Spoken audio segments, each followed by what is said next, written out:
En la laberíntica ciudad conocida como la ciudad de los héroes, la palabra héroe había perdido todo rastro de nobleza. Allí, quienes afirmaban ser elegidos por un dios o una diosa gobernaban mediante la violencia, el miedo y la humillación.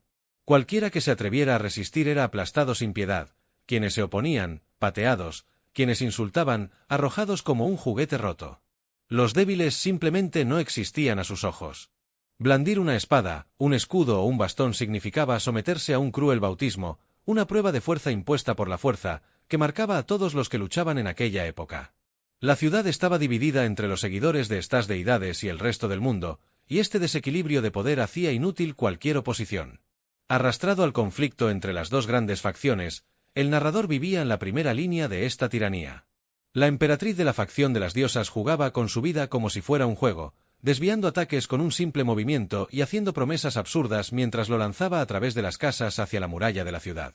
Por otro lado, el prodigio de la facción del dios aplastaba cualquier intento de resistencia con su mera presencia. Aún así, el narrador seguía atacando, cayendo repetidamente al suelo ensangrentado, mirando al cielo distorsionado mientras vomitaba sangre. Junto a jabalíes, enanos, elfos y compañeros igualmente derrotados, acumulaba humillaciones que él no llamaba barro, sino algo aún más vil. Aún así, entre la ira, el desprecio y la constante sensación de impotencia, algo silencioso comenzaba a formarse, una obstinación por sobrevivir, por resistir y por seguir alzándose contra quienes insistían en llamarlos basura. Las derrotas se acumulaban como heridas abiertas. Cada provocación de los supuestos héroes iba acompañada de violencia gratuita, como el día en que, en medio de la lucha contra monstruos en el laberinto, una bruja canosa tomó la espada del narrador y con brazos delgados y sin aparente esfuerzo, cortó algo que él jamás podría lograr, una colina. La humillación era tan profunda como la diferencia de poder. Ante un talento tan abrumador, sus insultos no eran más que ruido inútil. La rabia bullía, las vasijas parecían a punto de estallar, y la sensación de insignificancia se repetía hasta volverse casi rutinaria. Sin embargo, algo extraño acechaba tras aquella tiranía. Los héroes nunca asestaban el golpe final. Aplastaban, provocaban y humillaban, pero siempre dejaban con vida a los débiles, como esperando algo a cambio.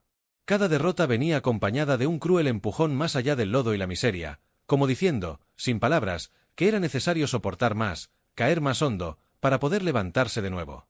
Incluso despreciándolos, aceptaban los gritos de los débiles y nunca rechazaban su voluntad de fortalecerse.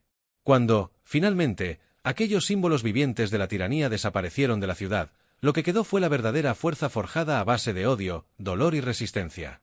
El narrador comprendió que sus ojos y su corazón aún perseguían la brillantez que habían dejado, no como pura admiración, sino como un desafío grabado en su carne y alma. Aunque odiados y llamados basura, los héroes dejaron un camino claro, la fuerza era el único mandamiento.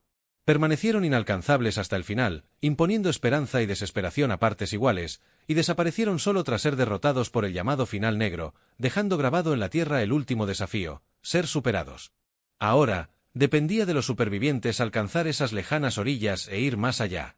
El narrador sabía, sin embargo, que aún eran pocos, aún débiles, y que la propia experiencia les había enseñado lo frágil que es una voluntad sin poder. El tiempo apremiaba, el inframundo se acercaba a su fin, pero a pesar de ello, sus manos ya eran capaces de cortar una colina con facilidad. Lo que antes era imposible se había convertido en la prueba viviente de un crecimiento que les había sido arrebatado por la fuerza. Mientras este legado de violencia y superación seguía vivo, la laberíntica ciudad se sumía en otro tipo de caos.